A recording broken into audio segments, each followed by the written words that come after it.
one of the questions that I often get from people, especially in the first session, is, "Am I crazy?" Right? And what I find is that people often, people often have this fear that there's something inherently wrong with me.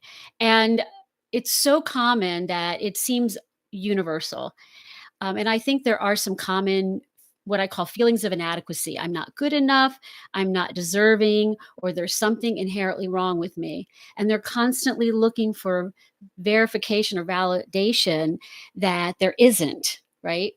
Um, and so I think where that fear or where that question is coming from is this fear. Is there something inherently wrong with me?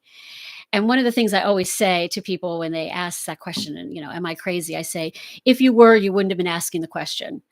Because, someone who is what we call psychotic or has psychotic symptoms doesn't recognize that their thinking is distorted, right? So if you have that question in your mind, it's what we call intrusive thoughts. That means they feel like they're coming from outside of you, and you have questions about them. So you feel self-conscious about them. So that tells you that you're not crazy. And but the fact that you ask that question and you wonder about it, and you catch yourself often wondering if there's something inherently wrong with you, that's all very common, right? I hear it all the time.